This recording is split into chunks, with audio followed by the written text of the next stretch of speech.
Today we are pleased to introduce Dick Wagner as part of the Wisconsin Historical Museum's History Sandwiched In lecture series. The opinions expressed today are those of the presenter and are not necessarily those of the Wisconsin Historical Society or the museum's employees. Scholar and activist Dick Wagner was the first openly gay member of the Dane County Board of Supervisors, where he served for 14 years. In 1983, he was appointed by Governor Tony Earl to co-chair the Governor's Council on Lesbian and Gay Issues, the first in the nation. In 2005, he joined the Board of Fair Wisconsin to fight the constitutional amendment against marriage equality. Wagner has served on the Wisconsin Arts Board, the Wisconsin Humanities Committee, the Board of Downtown Madison, Inc., the Madison Plan Commission, the Madison Urban Design Commission, the Madison Landmarks Commission, Historic Madison, the Trust, the Madison Trust for Historic Preservation, the Board of the Olbrich Botanical Gardens, and the Board of the Friends of UW Libraries. He is also the author of the book we're talking about today, We've Been Here All Along, Wisconsin's Early Gay History, published recently by the Wisconsin Historical Society Press, which uncovers previously hidden stories of gay Wisconsinites. Please join me in welcoming Dick Wagner. Thank you. Thank you. Thank you.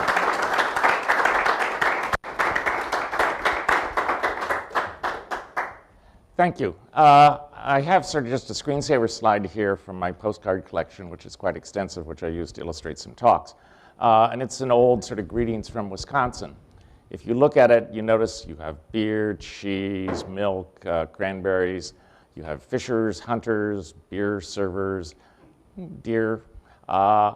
What you don't have women, you don't have minorities, you don't have any LGBT folks. So this kind of stereotype of Wisconsin needed some correction, which is part of the reason why I wrote the book, We've Been Here All Along, Wisconsin's Early Gay History. As Sarah mentioned, it's part of a 2-volume series. This goes up to 1969, the Stonewall period, and the next volume is going to follow after the post-Stonewall period. You know, some of the things that are sort of assumed with the 50th anniversary of Stonewall, the book is sort of counterintuitive about. Sort of, if you think of Stonewall and how it's being presented, it's like there was no gay history before Stonewall, and if you think of it, all the history happened on the coast, in California, or in New York, not much in flyover country. All wrong, which is why the book is We've Been Here All Along. Stonewall is used as a marker for gay liberation in the discussions that are occurring, but you need to be broader about this. Wisconsin LGBT individuals figured out their own identities. They expressed those identities in non-normative ways. They built networks, and they, by own agency, liberated themselves in this pre-Stonewall period. And so that's what I wanted to talk about in the book. But I also thought about, what if you were doing a title, sort of the glass half empty, about this book? And if you did that kind of a title, the book would be Wisconsin's Rampant Homophobia and Its Occasional Failures as Some Lesbian, Gay Men, and Trans Persons Resist. Because you had national criminal law, you had medicalization as a sickness, and you had a cultural suppression that amounted to almost total ignorance. And so that's the basis of the homophobia. You get negative perceptions, such as this sort of twisted, demonic kind of a figure. You get girl men or fairies being presented. You get women cross-dressing in men's clothes. All of these kinds of negative attributes were common. Where to begin such a history? My thought was, let's look at Oscar Wilde, who has become the most famous homosexual in the world in the late 19th century. And what I settled on was looking at the coverage of the Oscar Wilde trials of 1985 in the Wisconsin press. And they give you a lot of base attitudes, basically a poll about homosexuality in Wisconsin at that time, at the end of the 19th century. And homosexuality as a term is really only coined in the late 19th century, actually by a Hungarian of German descent, and then starts to become more understood as a term in the 20th century. So, but the Wilde case, they really knew that it was about male-on-male sex, even if they didn't necessarily use the term homosexuality. There were themes in the Wisconsin press that got covered, and it's amazing that some of the Wisconsin papers carried 30 stories about the Oscar Wilde trial. There were actually 3 judicial actions. And that was just the same number as such of the New York papers as the World or the Sun. So there was a lot of coverage. Tens of thousands of words were written in terms of headlines and in editorials about the wild matter. So this is what you find if you look at that press survey. Criminality is the proper context. Penury, loss of home and goods is totally appropriate. Cultural suppression, withdraws plays, suppresses books, take them out of the library. He was a sick and weak individual, and that there's an otherness about this kind of activity that's un-American. So these are the themes that come up in the base attitudes. And they get expressed a little bit later, not as much because it wasn't quite a sensation in the lesbian novel Well of Loneliness, which comes out in the 1920s, which was also shunned, and suppression was urged of it as well. So the apparatus of homophobia in Wisconsin. You have laws, you have police, you have courts, you have prisons, you have investigations, you have military rejections, witch hunts, postal suppression, discipline structures. All of these worked against LGBT people in this pre-Stonewall period. Now, you can go back to the beginning of Wisconsin, when Wisconsin Territory in 1836 was separated from Michigan. Michigan had a 3-year penalty for sodomy. Wasn't enough for the Wisconsin Territory. They'd upped it to 5 years. So we began with sort of a harsh attitude right at the beginning. And they used the Tudor-era definition of crimes against nature for the definition of sodomy.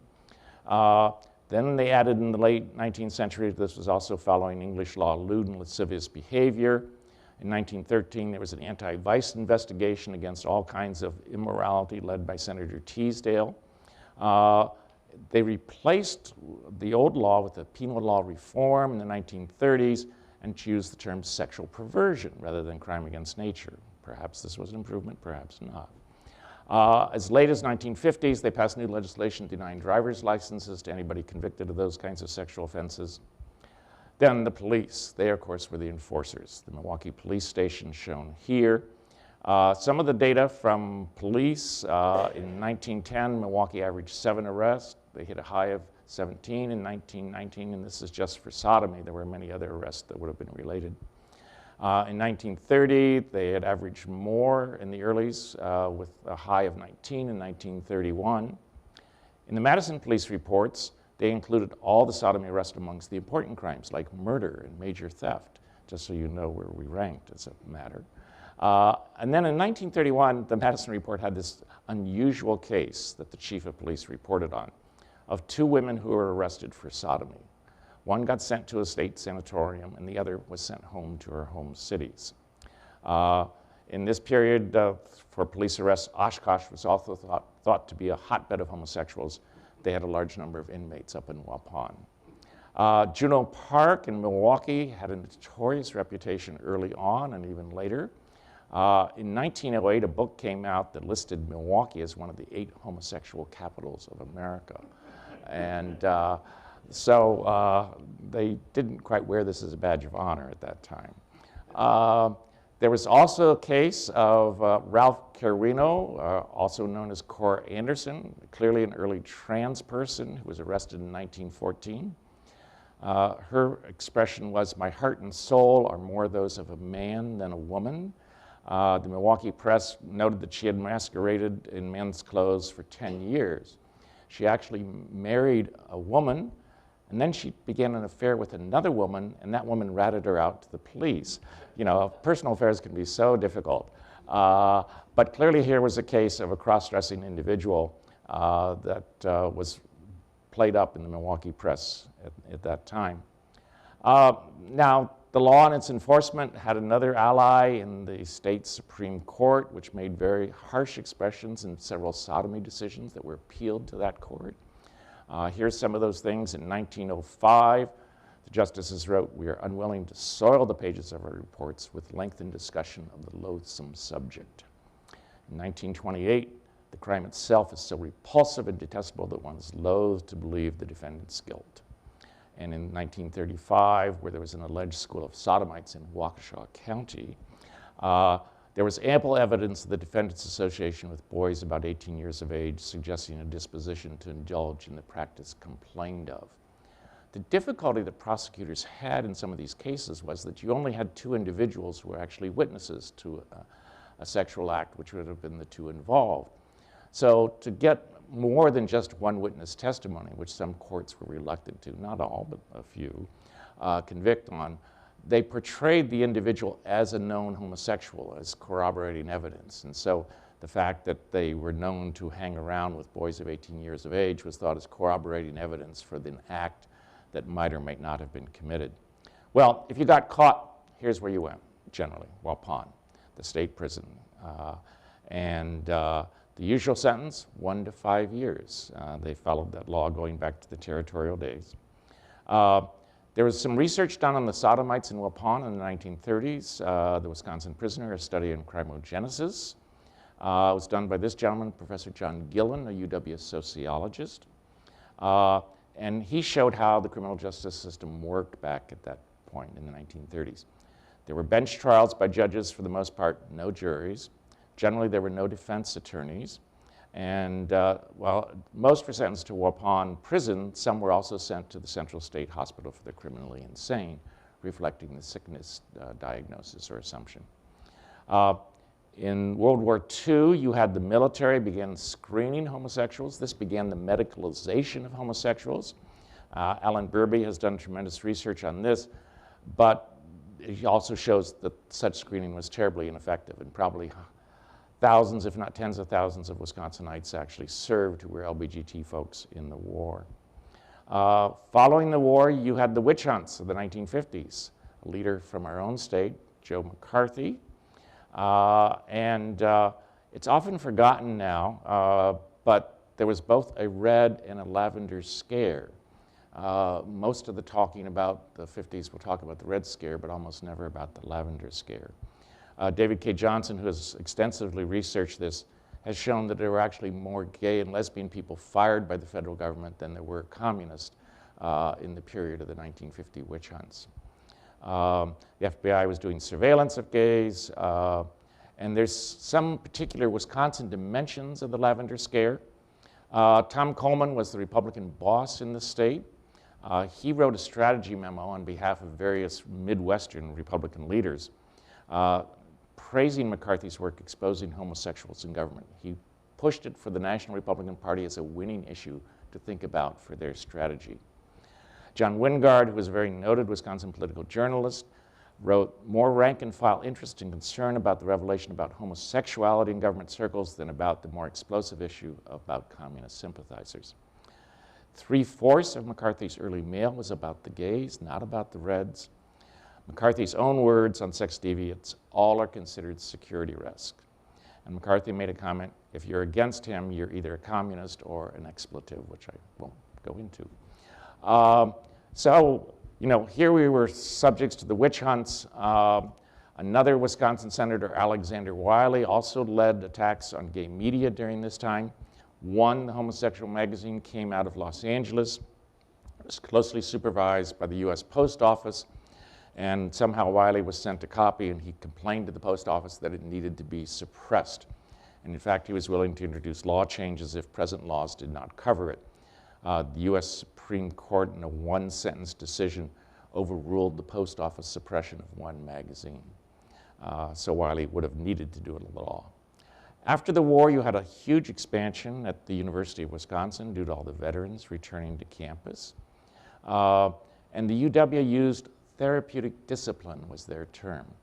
Following the war, there was a huge outbreak in homosexuality, as it's talked about. And other deans at other universities exchanged information with the deans here in Madison about that reality as well. There's actually 50 case files of various student discipline matters. It's all amongst male students. There are no lesbian case discipline files at the university. And the practice was that they would suspend a student until a doctor says they're cured. They would also out them to their parents and to future employers or to the military. They restricted such individuals from professions like teaching and medicine. Amazing in these files, there's 25 police interrogatories that are still existing. And I was just amused. The police asked the question, have you committed the homosexual act? Clearly the police imagination was not as good as perhaps some of the gays they were asking the questions about. And the university had particularly vigorous efforts in 1948 with a minor purge, and in 1962 with a much more major purge. In the latter, following the McCarthy practice, there was naming of names. Students were called in and asked to name other known homosexuals that they were aware of on campus. Supposedly, a list of hundreds of homosexuals were compiled by the dean of students, trying to rid the campus of homosexuality. So, what are the responses to this Wisconsin homophobia? Ways of resistance. You could fly the state, or you could counter the forces of repression. You could hide, or you could live your identity. You might think you're alone in the struggle, or you would be together with like-minded folks. So, I'm going to look at some examples of that. And you have to understand, as I gave you all that background on the repression and the homophobia, to understand the courage of these folks and what they decided to do with their lives. This is Glenroy Westcott. He was born near Hartford, Wisconsin. He grew up, he became a famous literary figure.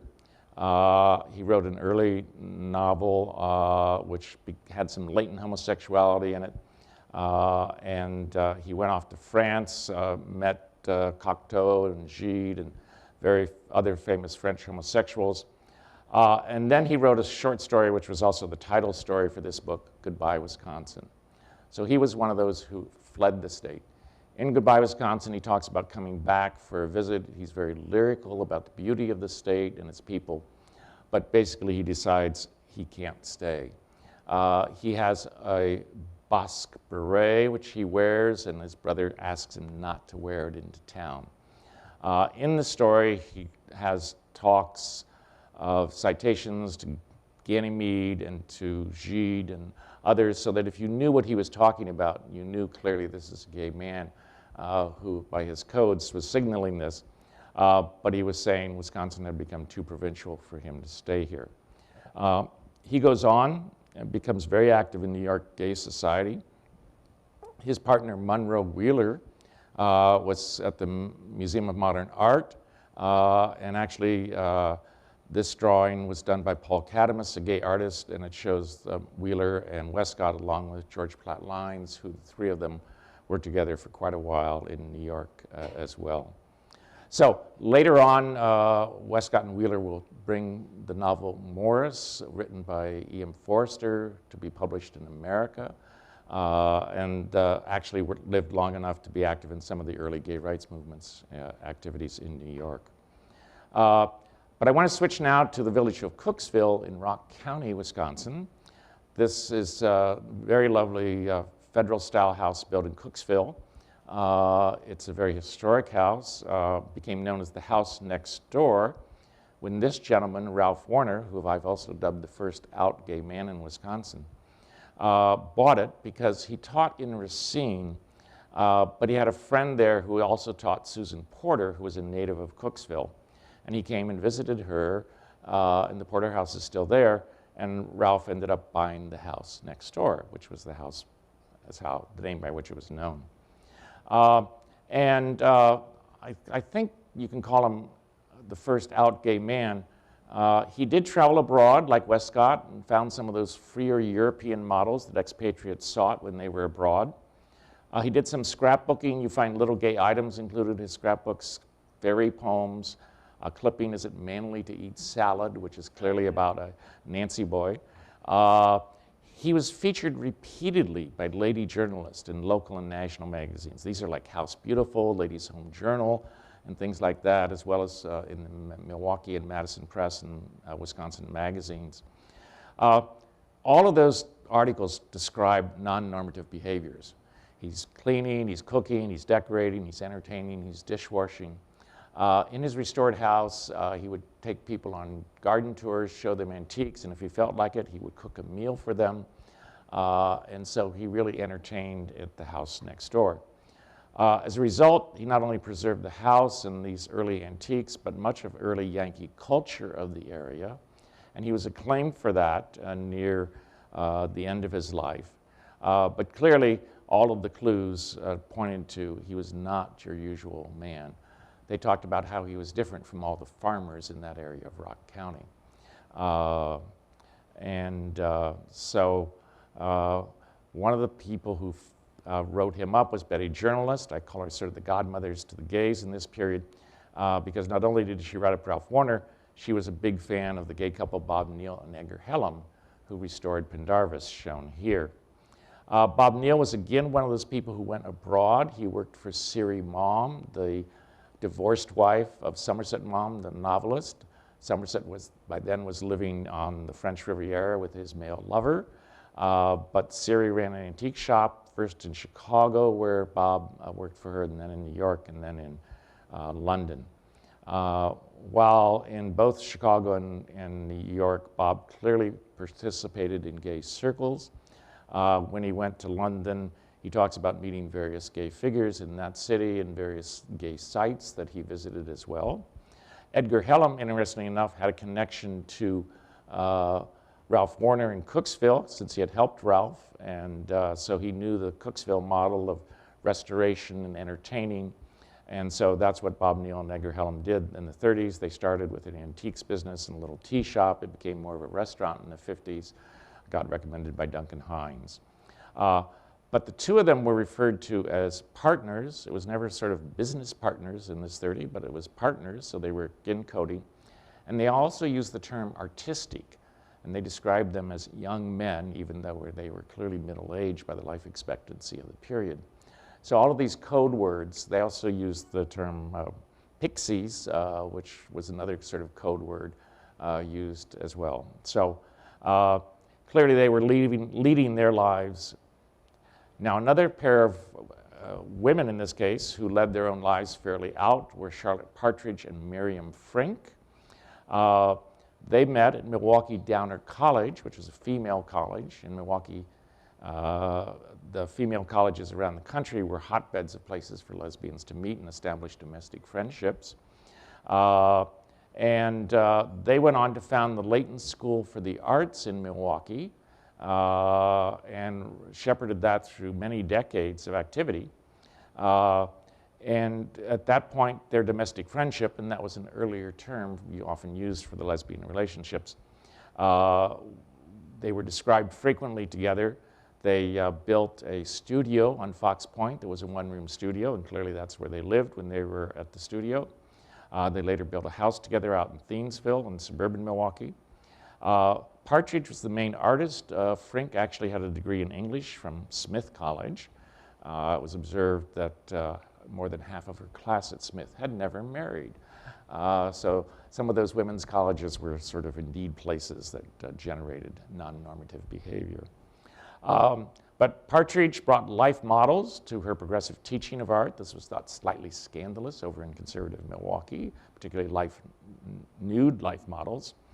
For a trip out west, Frink packed the revolver. You know, you're going out in that Badlands territory, you got to be armed, and so she was not reluctant to be a strong woman. They hired various gay faculty at the Leighton School, and they were very close to Meta Berger, the widow of the socialist congressman. They were involved, Partridge initially was involved with arts programs for the New Deal in Wisconsin.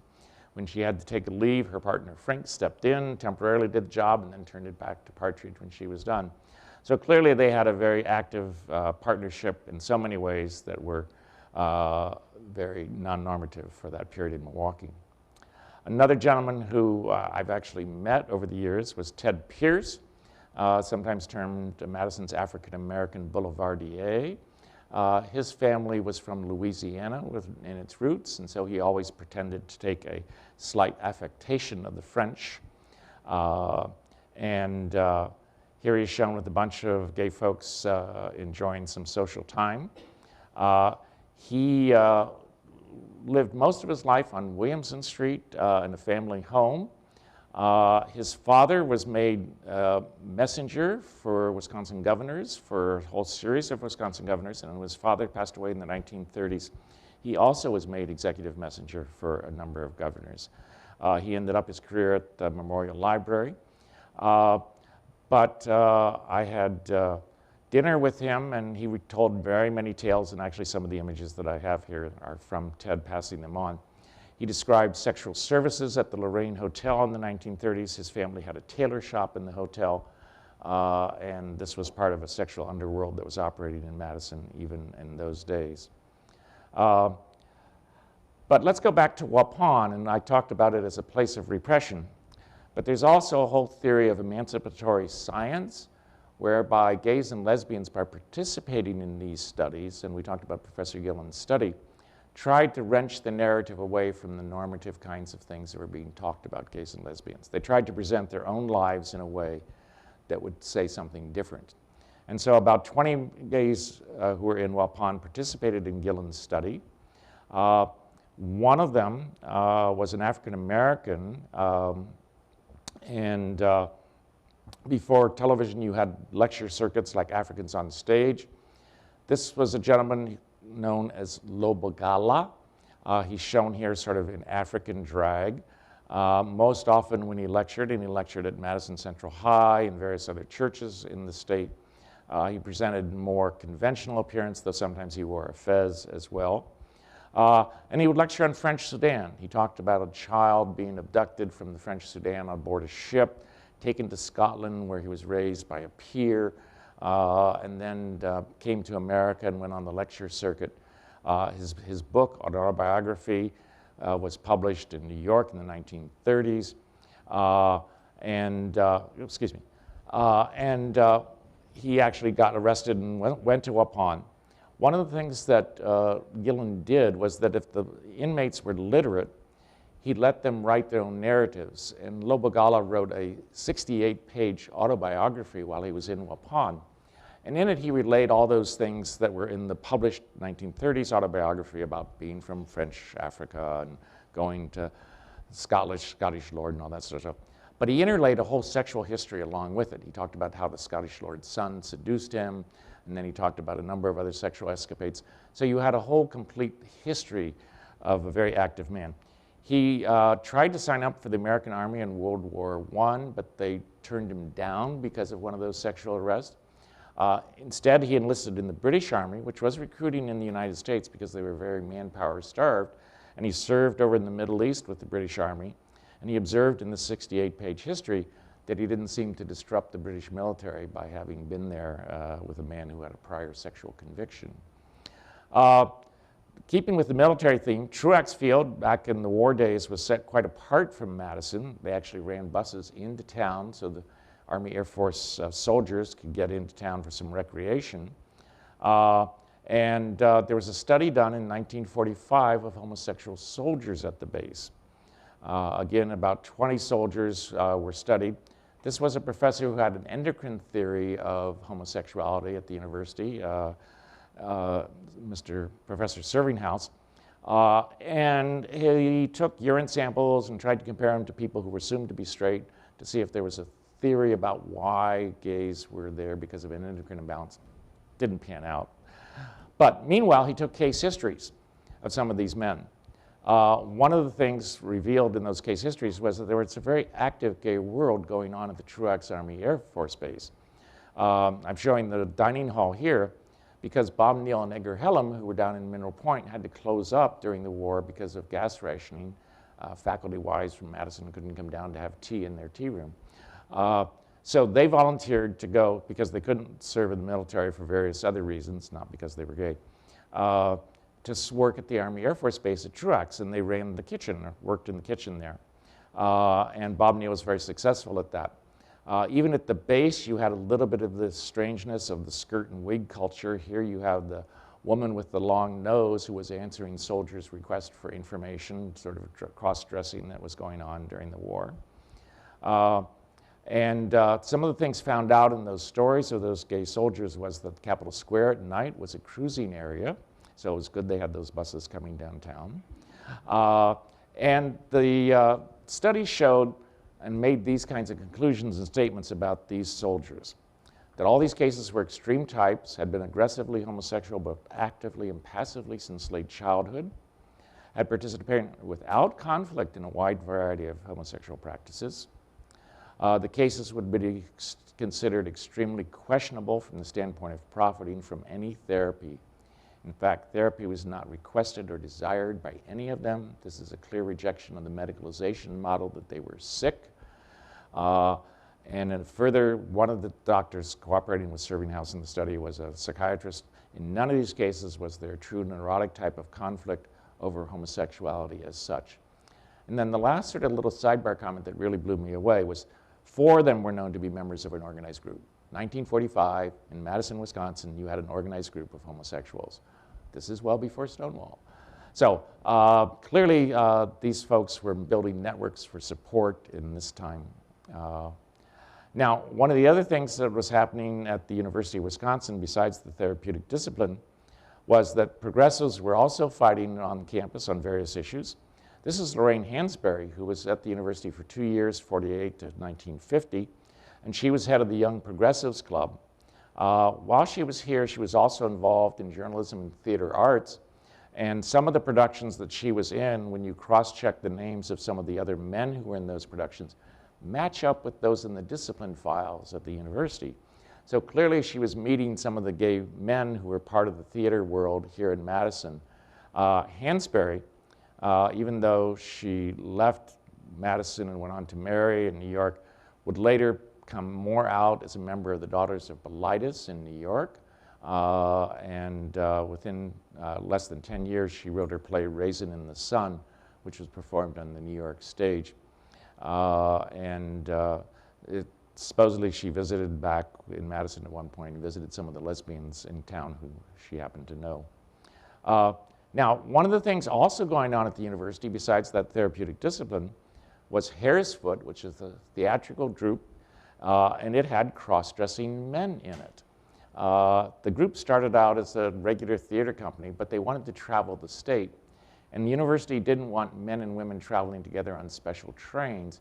And so they decided all the female parts would have to be performed by men. And so this cross-dressing tradition began.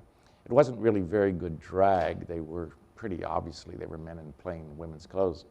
But it turned out it also attracted a lot of gay men.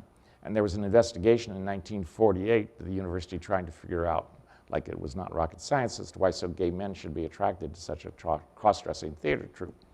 After the war, Wally Jordan, who was a soldier who had served in the war, he went to the beaches of Anzio in Italy, but he also served in North Africa. He was from Rhinelander. He described in letters, there's some 40 letters of him during World War II, of a wide open homosexual scene in the North Woods of Wisconsin up around Rhinelander. And after the war, he returned and went up to Hurley, where he found that this wide open town also included wide openness for homosexuals as well up there. There was this Madison poet and decorator, Keith McCutcheon, and around his house with his partner, Joe Koberstein, in the 1960s, there was a very active Jennifer Street gang, as I've called them. This was Lil Wayne, a member of that gang, and they had lively literary discussions and at homes. It was an integrated group. Ted Pierce was part of that group in the 1950s. Lesbians in this period also found their way into sports. Doris Hanson, an early softball player, which became a very eponymous sport for lesbians in this state. And Wisconsin wrote to one magazine, which was the National Homosexual Magazine. This cover I just had to write talked about how the isolation of gays often was overcome by writing. There was a certain playfulness about one. Here you see in the December issue with Santa in high heels kicking up. But some of the Wisconsinites who wrote to one talked about, though everyone in this small town is convinced that I'm queer, I have a huge practice, my lover comes up often enough to be recognized and greeted on the streets, no one seems to mind. A Green Bay writer talked about some are discreet and some otherwise in his hometown. And a grateful friend sent some money to facilitate investigation and self-discovery. Those afraid and alone need such an organization as one to guide their self-understanding. There were other connections that Wisconsinites made in the 50s and 60s to the national gay world. There was also out in Mount Horeb, Betty Siebenthaler, who was an author and poet. She wrote mainly mystery novels under male names because it was much easier to get published than as a female author. But she wrote a couple poems, a book of poetry under her own name, A Chance of Bobcats, acquainted with A Chance of Bobcats, in which she presents some themes of lesbian relationships with her partner, Mary Locke, who she met in New York in 1940. The two are buried together in a joint grave in the Mount Horeb Cemetery. Gays also found the geography in bars. The Indian Room here at the Monona Hotel was known to be popular. The Three Bells on University Avenue was in various gay guides. And then in 1966, you had the Young Democrats convene in Manitowoc, and they adopted a sex plank. This grew out of a resolution passed by the Madison campus Young Dems, which caused for freedom of action for homosexuals. At the state convention, the Young Dems merged that with another plank out of UW-Milwaukee and basically adopted a plank that called for repeal of laws limiting sexual acts among consenting adults, which would have repealed the state sodomy statute. This caused quite a controversy. Conservative Democrats complained about the Young Democrats. It even made the New York Times. Republican Governor Warren Knowles complained that you had homocrats and Democrats, and that was just too much. Odie Fish, who was the Republican state chairman at the time, argued you shouldn't have sex in politics. Yet, of course, you had all of these laws decrying what sex should do. So, you know, no sex in politics. But this gets us to the story of Volume 1. It got better. The end of Volume 1 leads us to the Volume 2. And by their own agency, some of these Wisconsin LBGT folks asserted the reality of their lives. They liberated themselves. And following Stonewall, they would claim citizenship. In 10 years after the Young Dems, the full Wisconsin Democratic Party had adopted a similar position to the Young Dems. And in 1982, with bipartisan support, the Wisconsin legislature passed the first in the nation's gay rights bill, thanks to David Klarenbach, who's sitting there in the back. And during the rest of the decade of the 80s, there were 5 major legislative victories for LBGT issues that occur in the state and are held in the courts. These were remarkable achievements that you'll have to wait for Volume 2 for. So I hope you'll look forward to it. And with that, I'll be glad to take any questions. Thanks.